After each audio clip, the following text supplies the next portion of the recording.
Hello everyone, welcome back to my new vlog. तो आज start करते हैं बायोटेक्नोलॉजी प्रिंसिपल एंड प्रोसेस। तो इसको स्टार्ट करके दो पार्ट में ख़त्म करेंगे, पार्ट 1 एंड पार्ट 2। तो चलिए स्टार्ट करते हैं बायोटेक्नोलॉजी। बायोटेक्नोलॉजी में हम क्या करते हैं कि जो इंसानों के लिए यूजफुल होती हैं लिविंग ऑर्गेनिज्म या फिर उनसे बने हुए enzyme, it is use of living organism और their enzyme to produce products and process which are useful for humans. कह रहा है इंसानों के लिए जो चीज़ें उपयोग में आती हैं, चाहे वो लिविंग ऑर्गेनिज्म से मिलकर बनी हो, चाहे वो लिविंग ऑर्गेनिज्म हो या फिर उनके एंजाइम्स हो, तो इस ये सब हम बायोटेक्नोलॉजी के अंदर पढ़ते हैं। अब दो प्रकार की बायोटेक्नोलॉजी की एरा है, एक ओल्ड होती है, एक न्यू। ओल्ड वाली को ट्रेडिशनल बोलते हैं, न्यू वाली को मॉडर्न बोलते हैं। ओल्ड बायोटेक्नोलॉजी में क्या होता है कि हम इसमें माइक्रो ऑर्गेनिज्म जो प्रोडक्ट बनाते हैं उनको पढ़ते हैं। जैसे दही बनाने का काम कौन करता है? कर्ड मतलब दही। लैक्टोबैसिलस स्पीसीज, यही पूछा जाता है कि कर्ड बनाने में कौन यूज में आता है? Lactobacillus species. एल्कोहल ब्रेड बनाने में कौन यूज में आता है? सैक्रोमाइसिस सेरेवेसी। एक होती है न्यू मॉडर्न बायोटेक्नोलॉजी, इसमें हम यूज करते हैं जेनेटिक इंजीनियरिंग का, जिससे हम रिकॉम्बिनेंट डीएनए बनाते हैं। अभी आगे पढ़ाएंगे लेकिन हम बता दे रहे हैं रिकॉम्बिनेंट डीएनए क्या होता है। जैसे एक तरबूज होता है, उसमें आप एक पीस निकाल लेते हैं और उस पीस की जगह आप खरबूजे का पीस लगा देते हैं। तो आपको खरबूजे का पीस लगा के वैसा मॉडर्न वेक्टर बनाना था या डिजायर जीन लगानी थी, तो आपने कर दिया। जैसे चोर चोरी करता है तो अपनी चीज उठा के वहां दूसरी चीज रख देता है ना, इसी तरीके से रिकॉम्बिनेंट डीएनए में होता है कि एक वेक्टर होता है, उसमें हम कट लगाते हैं और वहां पे अपनी मनपसंद जीन बन चिपका देते हैं और उससे फिर रिकॉम्बिनेंट डीएनए बन जाता है। तो जेनेटिक इंजीनियरिंग का यूज जिसमें हम करते हैं वो मॉडर्न बायोटेक्नोलॉजी होती है। तो ये क्या करते हैं, जैसे हम ई कोलाई के अंदर ट्रांसफर कर देते हैं ह्यूमन की इंसुलिन जीन, यानी कि इंसान की शरीर में एक इंसुलिन जीन बनाने वाली इंसुलिन जीन होती है, जो कि हम ई कोलाई में ट्रांसफर कर देते हैं। क्यों ट्रांसफर करते हैं? जिससे इंसुलिन जीन की मल्टीपल कॉपी बन जाए। अब इंसुलिन जीन डायबिटीज के पेशेंट में काम आती है। तो ये जेनेटिक इंजीनियरिंग के तहत पॉसिबल हुआ है, इसलिए हम इसको मॉडर्न बायोटेक्नोलॉजी में गिनते हैं, मतलब लाते हैं। एक डेफिनेशन दी गई है यूरोपियन फेडरेशन ऑफ बायोटेक्नोलॉजी की। इसमें क्या होता है कि has given a definition of biotechnology that encompasses both traditional view and modern molecular biotechnology. देखो, इसकी डेफिनेशन पे मत जाओ, बहुत टफ नहीं होता है, टीचर टफ करके पढ़ा देते हैं। जो हमने अभी आपको पहले बताया कि बायोटेक्नोलॉजी में पुरानी और नई दोनों टेक्नोलॉजी पढ़ते हैं, तो यही लिखा हुआ है कि बायोटेक्नोलॉजी के अंदर जो भी काम में आता है उसका हम ट्रेडिशनल व्यू यानी कि पुरानी जो विधि होती है उससे, और मॉडर्न मॉलिकुलर बायोटेक्नोलॉजी दोनों को ही अगर हम पढ़ लेते हैं, पुरानी और नई।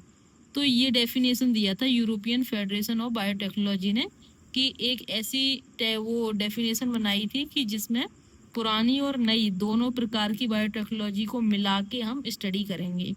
तो डेफिनेशन गिवन बाय ईएफवी क्या थी, यानी कि यूरोपियन फेडरेशन ऑफ बायोटेक्नोलॉजी, कि द इंटीग्रेशन, इंटीग्रेशन का मतलब होता है जोड़ देना। किसको जोड़ देना? Natural science. तो यहाँ नेचुरल साइंस से मतलब है ट्रेडिशनल वाले यानी पुराने वाले से, और ऑर्गेनिज्म या उनकी सेल या उनके सेल्स के आगे क्या लिखा हुआ? पार्ट्स देयर ऑफ, यानी सेल के ही जो पार्ट्स होते हैं। एंड मॉलिकुलर एनालॉग्स यानी कि मॉडर्न मॉलिकुलर बायोटेक्नोलॉजी। यानी कि सिंपल शब्दों में समझिए, कहा है कि इंटीग्रेशन मतलब जोड़ दो पुरानी बायोटेक्नोलॉजी को और नई बायोटेक्नोलॉजी को, और उससे जो प्रोडक्ट बनता है वो हम अपने यूज में लाएंगे। ये डेफिनेशन थी यूरोपियन फेडरेशन ऑफ बायोटेक्नोलॉजी। क्या थी?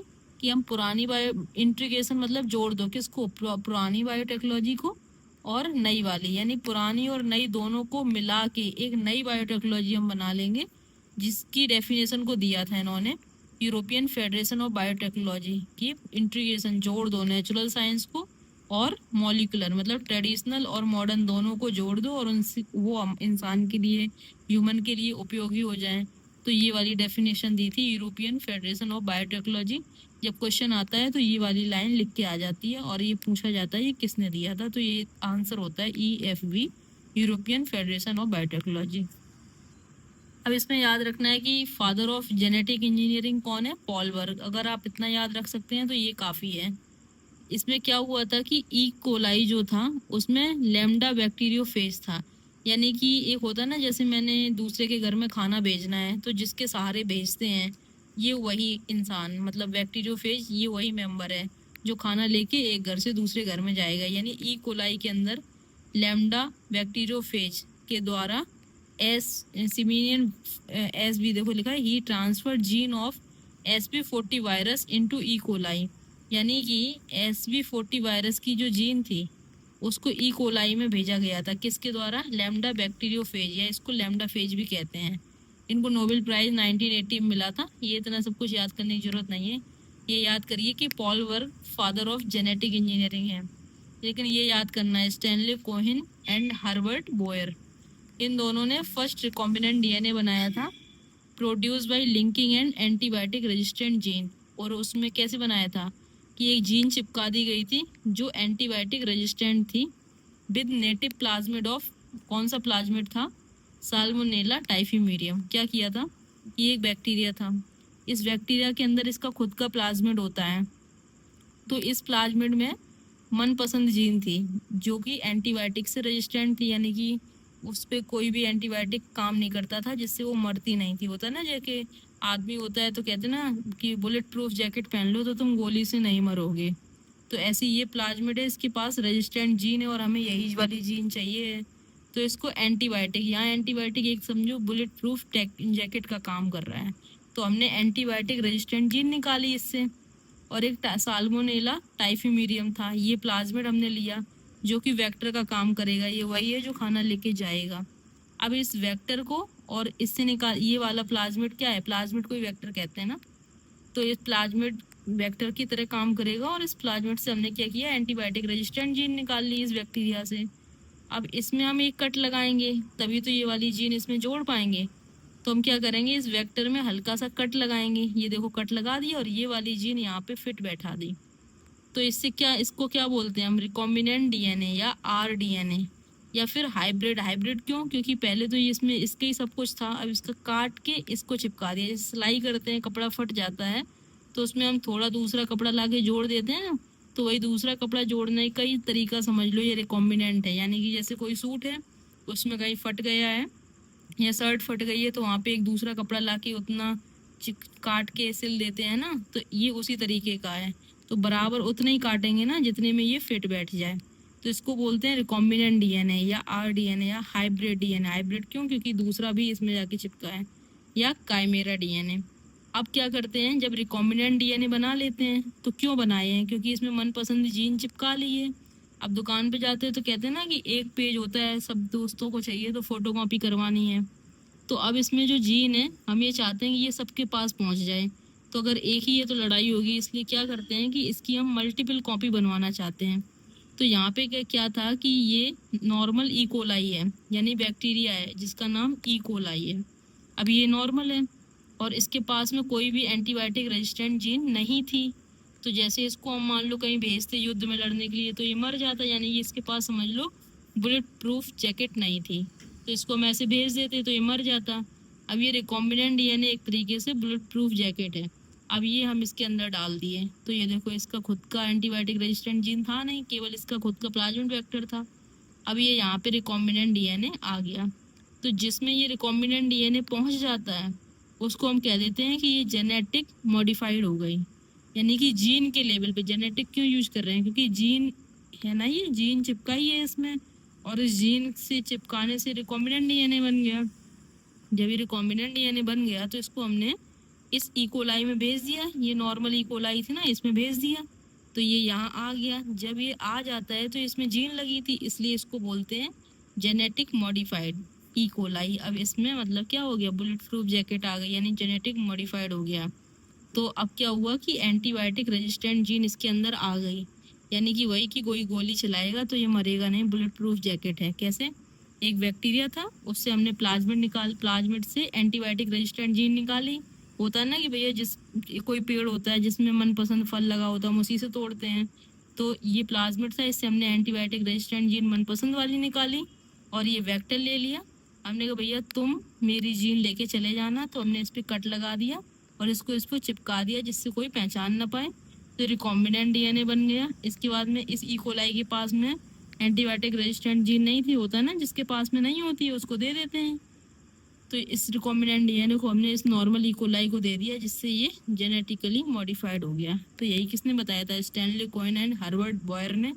साल्मोनेला टाइफीमीरियम था जिसका वेक्टर लिया गया था, और ये बैक्टीरिया से एंटीबायोटिक रेजिस्टेंट जीन दी गई थी। अब क्या हुआ था, जब हमने वो जीन लगाई हुई थी ना वेक्टर के ऊपर और उसको उसमें इकोलाई में डाल दिया था, तो वो जीन ही तो गई थी, और जीन ही होती है जो कैरेक्टर को कंट्रोल करती है। जैसे फिनोटाइप देखने में कोई कैसा है तो क्यों अलग अलग होता है, क्योंकि उसकी जीन अलग अलग होती है। तो ये सब जेनेटिक इंजीनियरिंग में आता है। क्या? Technique to alter the chemistry of genetic material, यानी डीएनए और आरएनए को अल्टर करना, उसकी केमिस्ट्री को काट पीट के, मतलब दूसरा डिस्टर्ब करके जो नहीं बनाया था recombinant, to introduce these into host. Host कौन था? E coli. And this change the phenotype of the host organism. जैसे होस्ट ऑर्गेनिज्म के अंदर हमने जीन बदल दी, तो पहले वो कुछ और दिखता था, बाद में कुछ और दिखने लग जाएगा, क्योंकि जीन ही होते हैं जो हमारा बाहरी रंग रूप हम कैसे दिखते हैं ये कंट्रोल करते हैं। तो इससे क्या हुआ था? यही जेनेटिक इंजीनियरिंग थी, यानी वो रिकॉम्बिनेंट डीएनए जो बनाया था वो जेनेटिक इंजीनियरिंग के अंदर बनता है। दूसरा क्या होता है कि बायो प्रोसेस इंजीनियरिंग। इसमें क्या होता है कि वो जो रिकॉम्बिनेंट डीएनए हमने बना लिया था और उसको हम मेंटेनेंस ऑफ स्टाइल, यानी कि एक ऐसी microbial contamination free ambience in bioprocess engineering to enable growth of only the desired microbes eukaryotic cell in large quantity for the manufacturing of biotechnology products like antibiotics, vaccine, enzyme या hormones. देखो, जो मैंने recombinant DNA बनाया था, यानी कि जो vector था, वेक्टर में कट करके वो जीन लगाई थी। अब मान लो हमको वो जीन कौन सी थी, अगर मान लो हमको हार्मोन बनवाने हैं, तो उस वेक्टर के अंदर जो जीन लगाई थी वो हम हार्मोन वाली बना देंगे, लगा देंगे। इसके बाद में क्या करेंगे, लार्ज क्वांटिटी में हम उसको मल्टीपल कराएंगे, जैसे मतलब फोटो कॉपी करवा देंगे उसकी। जैसे वो वेक्टर लिया, वेक्टर के ऊपर कट लगाया, तो वहाँ पे हार्मोन वाली लगा दी। अब बटन दबा दी तो कह दिया कि इसकी मल्टीपल कॉपी बना दो। तो मल्टीपल कॉपी बनाने से पहले हमें ध्यान रखना होगा कि वो मेंटेनेंस ऑफ स्टाइल हो, वहाँ पे कोई माइक्रोबियल, मतलब वहाँ पे कोई बैक्टीरिया माइक्रोब्स वगैरह ना हो, एकदम साफ सुथरी हो। तो उस जगह हम ये करते हैं। अब जैसे मुझे एंजाइम चाहिए तो वहाँ एंजाइम वाली जीन लगा देंगे, और फिर लार्ज क्वांटिटी में, ज़्यादा से ज़्यादा संख्या में हम वो अपनी जीन की कॉपी बनवा लेंगे, या एंटीबायोटिक्स या फिर वैक्सीन। इसलिए हम ये करते हैं, यानी कि ये जेनेटिक इंजीनियरिंग से हम काट पीट कर लेते हैं, और बायो प्रोसेस इंजीनियरिंग से मल्टीपल कॉपी हम बना लेते हैं। तो ये बायोटेक्नोलॉजी के अंदर दोनों यूज होते हैं, एक जेनेटिक इंजीनियरिंग और दूसरा बायो प्रोसेस इंजीनियरिंग, जिससे हम मल्टीपल, एक तरीके से बायो प्रोसेस इंजीनियरिंग क्या है, जो जिस चीज़ को हम चाहते हैं, जैसे हम उसकी फ़ोटो कॉपी करवा के एक से ज़्यादा संख्या में बनवा लेते हैं। अब जब तुम फ़ोटो कॉपी कराने जाते हो तो देखते हो ना कि भैया मशीन जो है वो कितनी फ़ोटो कॉपी एक बार में कर देती है, तो अलग अलग तरीके का प्रिंटर आता है ना। ऐसे ही जो जीन, जैसे वेक्टर जो होता है जिस पे कट करके जीन लगाई जाती है, तो हम ये देखते हैं कि वो जो वेक्टर है वो एक तरीके से फ़ोटो कॉपी की मशीन है। वो वेक्टर जितना अच्छा होगा वो उतनी ही फ़ोटो कॉपी बना पाएगा। तो ये वाला तरीका होता है इसमें। Tools of recombinant DNA technology. तो रिकॉम्बिनेंट डीएनए टेक्नोलॉजी में कौन कौन से टूल्स यूज करते हैं? एक एंजाइम यूज करते हैं, एक वेक्टर जिसके ऊपर हम जीन लगा के भेज रहे थे, डिजायर जीन, यानी वेक्टर, उसी को हम व्हीकल डीएनए बोलते हैं क्योंकि उसी के द्वारा हम भेज रहे थे ना। ये डिजायर जीन होती है, और एक होस्ट सेल, क्योंकि जिसके अंदर भेजना होता है। जैसे मान लो पड़ोसी के घर में खाना भेजना है तो पड़ोसी होस्ट सेल हो गया, जो लेके जाएगा वो वेक्टर हो गया, और जो खाना है वो डिजायर जीन है। यानी वेक्टर क्या करेगा, लेके जाएगा पड़ोसी के घर में यानी होस्ट सेल में, और डिजायर जीन, यानी वेक्टर के ऊपर हम कट करके डिजायर जीन लगाते हैं, देन उसको होस्ट सेल में भेजते हैं और एंजाइम से चिपकाते हैं ना डिजायर जीन, क्योंकि अपने आप तो चिपक नहीं जाएगी। तो इसलिए ये चार चीज़ें पढ़ते हैं, एंजाइम, वेक्टर, डिजायर जीन और होस्ट सेल। अब कौन कौन से एंजाइम होते हैं? लाइटिक एंजाइम होते हैं, क्लीविंग रेस्ट्रिक्शन एंजाइम होते हैं। लाइटिक मतलब तोड़ने वाले, क्योंकि कुछ बैक्टीरिया से जीन निकालेंगे तो उसकी बैक्टीरिया की सेल वॉल तोड़ेंगे ना, तो लाइटिक एंजाइम होते हैं। ऐसी क्लीविंग रेस्ट्रिक्शन एंजाइम होते हैं, जोड़ने वाले एंजाइम होते हैं जिसको जॉइनिंग एंजाइम या लाइगेज बोलते हैं। कुछ सिंथेसाइजिंग एंजाइम होते हैं, पॉलीमरेज टाइप के, जो बनने में मदद करते हैं, बने सिंथेसाइजिंग टाइप के। जैसे लाइटिक एंजाइम, लाइटिक एंजाइम का क्या मतलब है कि जो डिग्रेडिंग करते हैं enzyme which are useful isolation of DNA, यानी डीएनए के अंदर ही तो जीन होती है। जैसे बैक्टीरियल सेल वॉल से अगर हमें जीन निकालनी है तो हम लाइसोजाइम डालेंगे जिससे बैक्टीरियल सेल वॉल डाइजेस्ट हो जाए, और उसके अंदर से हम लाइसोजाइम का यूज करेंगे जिससे बैक्टीरियल सेल वॉल डाइजेस्ट हो जाए और हम मनपसंद जीन निकाल लें। प्लांट सेल वॉल को डाइजेस्ट करना है तो सेलुलेज यूज करेंगे, प्लांट सेल वॉल को डाइजेस्ट करना है तो पैक्टिनेज भी यूज कर सकते हैं। फंगल सेल वॉल के लिए काइटिनेज, और सेल मेम्ब्रेन को डाइजेस्ट करना है तो लाइपेज यूज करेंगे। एक होता है cleaving enzyme. These enzyme are use for breaking of nucleic acid. Nucleic acid को तोड़ने में जो एंजाइम मदद में आते हैं इनको हम न्यूक्लियस कहते हैं। क्लीविंग एंजाइम दो प्रकार के होते हैं, आप पढ़ोगे, एक एक्सोन्यूक्लियस, एक एंडोन्यूक्लियस। सीधा सा समझो, जो बीचों बीच काट दे, यानी कि स्ट्रेट कट, यानी बीचों बीच काट दिया। होते हैं ना कुछ लोग सीधे बोलने वाले, मुंह पे बोल देते हैं, तो ये वो लोग हैं जो बीचों बीच काटते हैं, तो इसको रेस्ट्रिक्शन एंडोन्यूक्लियस कहते हैं। और remove nucleotides from the ends of the DNA, और ये जो होते हैं, कुछ लोग होते हैं ना दोगले टाइप के जो बीचों बीच नहीं पीछे से काटते हैं, तो ये साइड से काटते हैं, ये होते हैं एक्सोन्यूक्लियस। और एंडोन्यूक्लियस देखो घर के अंदर वाले सीधे बीचों बीच ही काटते हैं, तो रेस्ट्रिक्शन एंडोन्यूक्लियस, यानी दो प्रकार के होते हैं। अब रेस्ट्रिक्शन एंडोन्यूक्लियस जो बीचों बीच काटते हैं इनको मॉलिक्यूलर सीजर कहते हैं। मॉलिक्यूलर क्यों? क्योंकि मॉडर्न बायोटेक्नोलॉजी पढ़ रहे हैं ना। Restriction enzymes belongs to a larger classes of enzyme. ये कह रहा है कि रेस्ट्रिक्शन एंजाइम जो होते हैं इनकी लार्जर क्लास होती है, क्योंकि ये एंजाइम है तो ये एंजाइम की ही बड़ी क्लास होगी भैया, तो इसको कहते हैं न्यूक्लियस, एंडोन्यूक्लियेजेस। आरी कट सुगर फॉस्फेट बैकबोन, यानी कि रेस्ट्रिक्शन एंडोन्यूक्लियस जो थे बीचों बीच काट रहे थे, लेकिन क्या काट रहे थे? शुगर और फॉस्फेट की बनी हुई बैकबोन, यानी कि वो एक जैसे दीवार है तो वो किसकी बनी है? ईंट और सीमेंट की, तो ये किसकी बनी है? शुगर और फॉस्फेट की। Restriction endonuclease cut DNA molecules at the particular point. Particular point कौन सा था? बीच वाला। By recognising a specific base sequence, वो पहचान लेते हैं, वहाँ पे एक स्पेशल रिकॉग्निशन सीक्वेंस होता है, जैसे हम लोग कह देते हैं ना ये GAATTC, ये वाला जहाँ रखा होगा वहीं पे जाके काट देना। अब ये वाला बीचों बीच रखा होता है, तो रेस्ट्रिक्शन एंडोन्यूक्लियस को होता है तुम सिर्फ बीचों बीच काट सकते हो, तो उनका एक रिकॉग्निशन पॉइंट बना दिया जाता है जिससे ये जान जाते हैं और रिकॉग्निशन सीक्वेंस को पहचान लेते हैं। Each restriction endonuclease recognise specific recognition sequence in the DNA. DNA जो होता है उसके ऊपर एक पहचान बनी होती है जिसको हम रिकॉग्निशन साइट बोलते हैं, और ये वहीं पे काटता है, तो रेस्ट्रिक्शन एंडोन्यूक्लियस हमेशा बीचों बीच काटता है। दिस स्पेसिफिक रिकॉग्निशन सीक्वेंस, अब उसमें कितने सीक्वेंस होते हैं?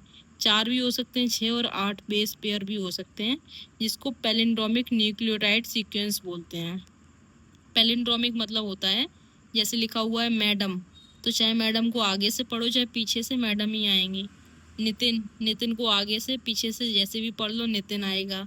मलयालम पढ़ लो, कनक हो गया, तो इसी को बोलते हैं पैलिंड्रोमिक सीक्वेंस, जिसको आगे पीछे दोनों से पढ़ने से सेम ही आता है। तो इसमें कितने बेस पेयर हो सकते हैं, यानी कितने अक्षर हो सकते हैं? 4, 6 या 8। जैसे ये है palindromic sequence, sequence of nucleotides. ये न्यूक्लियोटाइड्स होते हैं जो सेम होते हैं फ्रॉम बोथ एंड्स, दोनों तरफ से। देखो चाहे इधर से पढ़ो GAATTC और चाहे 5 से 3 पढ़ो GAATTC। How restriction enzyme cut the DNA, कह रहा है डीएनए को कैसे काटता है? First each restriction endonuclease function by inspecting the length of DNA sequence. एक डीएनए जो होता है एक धागे की तरह होता है, मान लो एक धागा फैला हुआ है लंबा, उसकी लंबाई पहले डिटेक्ट करता है, फिर ये देखता है कि मेरे पास तो GAATTC को काटने की साइट है, तो ये देखता है ये कहाँ पे प्रेजेंट है, जैसे देखता है कि बीच में है तो जाके काट देता है। यानी पहले देखता है डीएनए कहाँ है, तो जो लंबा धागे टाइप दिखता है वहाँ पे जाता है, फिर उसकी लंबाई चेक करता है, फिर अपना पॉइंट ढूंढता है और काट देता है। Once it finds it specific recognition sequence, जैसे ही एक बार ये अपना रिकॉग्निशन सीक्वेंस, इसकी जो पहचान होती है वो उसको पहचानता है और उससे जुड़ जाता है, और now restriction enzyme cut between the same two bases, और बीचों बीच काटता है जहाँ दोनों तरफ सेम बेसिस होते हैं। ऑन द अपोजिशन स्टैंड, यानी कि मान लो ये ऊपर वाला एक स्टैंड है, नीचे वाला दूसरा स्टैंड है। अब GAATTC ऊपर वाले में है और नीचे वाले में भी GATTC है, तो वहीं पे जाके काट देता है, और वो किसकी बनी होती है? शुगर फॉस्फेट की बैकबोन बनी होती है। Restriction enzyme are found only in prokaryotes, यानी रेस्ट्रिक्शन एंजाइम जो होते हैं वो हमेशा ओनली प्रोकैरियोट्स में पाए जाते हैं। फर्स्ट रेस्ट्रिक्शन एंडोन्यूक्लियोज जो था वो हिंड सेकंड था, यानी कि हिंड सेकंड जो था वो सेकंड नंबर पे आइसोलेट किया गया था, ना कि डिस्कवर किया गया था। आधे लोग समझ लेते हैं कि ये सेकंड नंबर पे डिस्कवर किया गया था, डिस्कवर नहीं, आइसोलेट, यानी कि इसको सेकंड नंबर पे निकाला गया था। इको R1 पहली बार डिस्कवर किया था आर्बर, स्मिथ और नाथन ने। किसको? इको R1 को, तीनों साइंटिस्ट ने, आर्बर, स्मिथ और नाथन। हिंड सेकंड को किया था केवल स्मिथ ने। टिल नाउ अब तक जो है 900 रेस्ट्रिक्शन एंजाइम खोजे जा चुके हैं। और कितनी स्ट्रेन से, जैसे बैक्टीरिया थे, उस बैक्टीरिया की कितनी स्ट्रेन थी? 230, यानी 230 बैक्टीरिया की स्ट्रेन से 900 रेस्ट्रिक्शन एंजाइम अब तक खोजे जा चुके हैं। ये पूछा जाता है कि 230 थे, क्या था ये नंबर, पूछ लिया जाता है। Restriction enzyme are a part of bacterial defence system. Restriction enzyme जो है वो एक तरीके से जो बैक्टीरिया होता है उसका डिफेंस सिस्टम होता है, यानी कि उसकी बंदूक होती है। जो बैक्टीरिया है वो अपने साथ समझो रेस्ट्रिक्शन एंजाइम लेके चलती है, यानी समझ लो बंदूक लेके चलती है। जैसे बैक्टीरिया को कोई वायरस अटैक करता है तो ये इस बंदूक से उड़ा देता है वायरस को। Which provide defence against virus, जैसे बैक्टीरियोफेज मान लो बैक्टीरिया पे अटैक किया तो रेस्ट्रिक्शन एंजाइम उसको उड़ा देता है।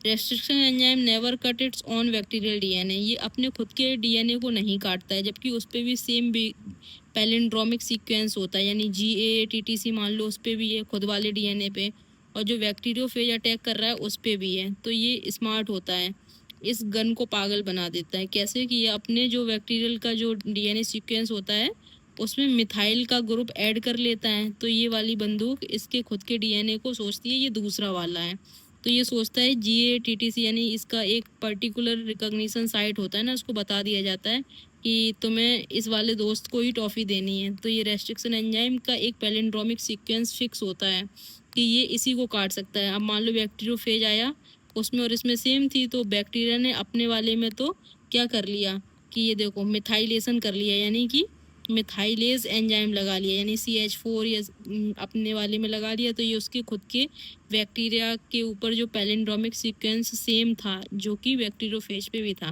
तो ये अपने वाले को पहचान नहीं पाता है और इसको छोड़ देता है।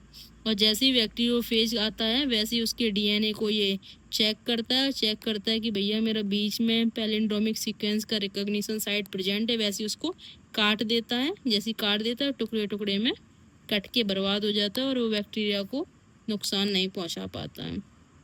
जैसे ये मोड ऑफ कटिंग, एक ऑब्लिक कट होता है, बताया था ना कि जैसे कि ये सीक्वेंस दे रखा है पैलिंड्रोमिक सीक्वेंस, एक डीएनए का ये इंस्पेक्ट करता है, फिर इंस्पेक्ट करता है कि इसमें पैलिंड्रोमिक सीक्वेंस इसका कहाँ पे है। तो बताया था कि ऑब्लिक कट में क्या होता है, ये किनारे किनारे, बीच में नहीं काटता है, किनारे काटता है, यानी G और A के बीच में, और इधर भी G और A के बीच में, क्योंकि दोनों लेंथ पे काटेगा ना। तो जैसे जैसे ये काटता है कि ऊपर G और A के बीच में काटा तो ये वाला हिस्सा अलग हो गया, ये और इसके साथ वाला जुड़ा रह जाएगा। तो देखो ये जुड़ा रह गया और ये, तो ऊपर वाला ये और ये वाला अलग हो गया, तो ये स्टिकी एंड बनाता है। ये देखो स्टिकी एंड, यानी कि अब ये इसको पास लाओगे तो ये फिर वापस से चिपक जाएगा। तो ऑब्लिक कट पूछा जाता है कि ऑब्लिक कट क्या होता है, जो हमेशा in this cut restriction enzyme cut the little away from the centre, यानी सेंटर से थोड़ा सा दूर, लिटिल अवे। और किस पे काटता है? पैलिंड्रोमिक सीक्वेंस, यानी कि GAATTC, यानी चाहे इधर से पढ़ो चाहे इधर से पढ़ो, दोनों तरफ पढ़ने पे सेम आए, तो इसको बोलते हैं पैलिंड्रोमिक सीक्वेंस। तो इस पे सेंटर की जगह, काटने की जगह थोड़ा सा सेंटर से हट के काटता है, तो ये स्टिकी एंड बनाता है। यानी कि ऑब्लिक कट क्या करता है, पैलिंड्रोमिक सीक्वेंस पे सेंटर से किनारे काटता है और स्टिकी एंड बनाता है। इसका एग्जाम्पल है इको R1। यही याद रखना है कि ऑब्लिक कट क्या करता है, स्टिकी एंड बनाता है। कैसे? सेंटर से थोड़ा सा दूर काटता है, और इसका एग्जाम्पल है इको R1। इसके बाद में एक आता है स्ट्रेट कट। स्ट्रेट कट में क्या होता है कि इस पैलिंड्रोमिक सीक्वेंस पे बीचों बीच काटता है। स्ट्रेट होते हैं ना, कुछ लोग सीधे से गोली मार देते हैं, यानी कि मतलब मुंह पे बोल देते हैं, तो बीचों बीच काटता है। बीचों बीच काटता है तो उससे ब्लंट एंड बनते हैं, और ब्लंट एंड के बाद एग्जाम्पल है इस्मा फर्स्ट। इसके बाद में इसका नॉमेनक्लेचर है, जैसे कि इको R1। तो तो इसमें क्या है, देखो 3 से 4 लेटर हो सकते हैं, 1 2 3 4, 4 लेटर हैं प्लस एक रोमन नंबर है। तो वही लिखा है कि 3 से 4 लेटर हो सकते हैं। अभी मैंने एक एग्जांपल पढ़ाया इसमा फर्स्ट, तो देखो इसमें 3 लेटर हैं और एक रोमन नंबर है, तो 4 लेटर का बता दिया यहाँ पे कि इसमें 4 लेटर हैं और एक रोमन नंबर है। तो जो फर्स्ट लेटर होता है ये बताता है बैक्टीरिया का जीनस, जिस बैक्टीरिया से निकाला गया है। सीओ यानी कि सेकंड और थर्ड लेटर जो होते हैं वो बताते हैं कि बैक्टीरिया की स्पीसीज क्या थी। यानी कि पहला लेटर बताता है कि बैक्टीरिया का जीनस क्या था, जैसे एस्केरिसिया कोलाई, तो एस्केरिसिया उसका जीनस है, और सीओ का मतलब है कोलाई, जो कि उसकी स्पीसीज है, यानी बैक्टीरिया की स्पीसीज है। जो फोर्थ लेटर होता है वो बताता है कि इंडिकेट्स स्ट्रेन ऑफ बैक्टीरिया, कि कब कौन सी स्ट्रेन से निकाला गया है। और रोमन नंबर बताता है ऑर्डर, ना कि डिस्कवरी, ये बताता है कि किस ऑर्डर में निकाला गया है।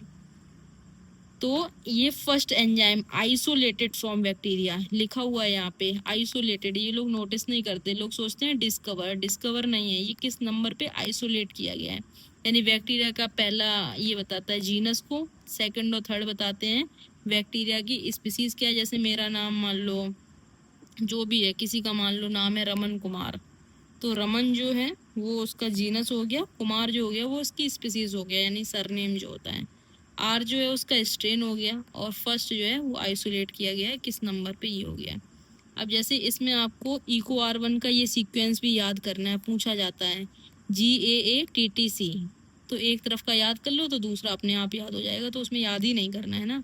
इको R1 का GAATTC, और एक आपको याद करना है हिंड थर्ड का AAGCTT, और एक याद कर लीजिए आप, एक और है जो दे रखा है हिंड सेकंड का, तो वो भी आप याद कर लेना, NCERT में दे रखा है। और ये याद करना है कि क्या करते हैं, जैसे इको R1 स्टिकी एंड बनाता है, हिंड थर्ड और बाम H1 स्टिकी एंड बनाते हैं, ही थर्ड इस्मा फर्स्ट और इको R5 ये ब्लंट एंड बनाते हैं। ब्लंट एंड का मतलब क्या है कि बीचों बीच कटता है, स्टिकी एंड का मतलब क्या है कि बीचों बीच से थोड़ा सा किनारे कटता है। तो ये एग्जाम्पल इको R1 का इसमें याद कर लेना, बाम H1 का याद कर लेना, और एक हिंड सेकंड का NCERT में दे रखा है। इसके बाद में आता है ज्वाइनिंग लाइगेज, यानी कि DNA लाइगेज। हमने तो को बताया था ना कि एक वेक्टर था, वेक्टर पे हम अपनी मनपसंद जीन को जोड़ रहे थे, तो जोड़ कैसे रहे थे, इसी लाइगेज की मदद से। यानी कि ये लाइगेज जो है वो फेविकॉल का काम करता है। तो ये ग्रीन वाला रेड वाले पार्ट पे हमने जोड़ दिया, यानी मनपसंद जीन जोड़ दी, तो ये लाइगेज ग्लू का काम करता है। यानी कि DNA का टुकड़ा था ना, जीन क्या होती है, DNA का टुकड़ा ही तो होती है। तो इस जीन को, यानी कि फ्रेगमेंट्स ऑफ DNA, यानी कि जीन की बात हो रही है, तो वेक्टर के ऊपर हम ज्वाइन कर देते हैं, किसकी मदद से, DNA लाइगेज, यानी कि ये ग्लू फेविकोल का काम करता है। इसके बाद में सिंथेसाइजिंग एंजाइम, यानी कि अगर DNA से DNA बनाएंगे तो ये DNA पॉलीमरेज की मदद से होगा, और DNA से वो सॉरी RNA से DNA बनाएंगे तो रिवर्स ट्रांसक्रिप्टेज बोलते हैं। यानी DNA से DNA बन रहा है तो DNA पॉलीमरेज की मदद से बनता है, और RNA से अगर DNA बन रहा है तो रिवर्स ट्रांसक्रिप्टेज की मदद से बनता है। इसके बाद में अभी मैंने 2 मिनट का कॉन्सेप्ट डाला है PVR 322 का, तो उसको मैंने शॉर्ट फॉर्म में समराइज कर दिया था, जिससे आपको सिलेक्टेबल मार्कर के रिकॉग्निशन साइट याद हो जाए। इसके बाद में इसकी डिटेलिंग हम इससे एक बार रिवाइज करवा देंगे, जो मैंने 2 मिनट में पढ़ाया है वही सब कुछ यहाँ पे लिखा हुआ है। तो चलिए इसका पार्ट 1 अभी इतना ही रखते हैं, क्योंकि ये काफ़ी बड़ा हो जाएगा। मुझे लग रहा है इसके पार्ट 4 करने पड़ेंगे, क्योंकि एक लेक्चर में पार्ट 1 पार्ट 2 पार्ट 3 पार्ट 4 हो जाएगा, अदरवाइज बहुत बड़ा हो जाएगा। मिलते हैं नेक्स्ट वीडियो में, तब तक के लिए बाय।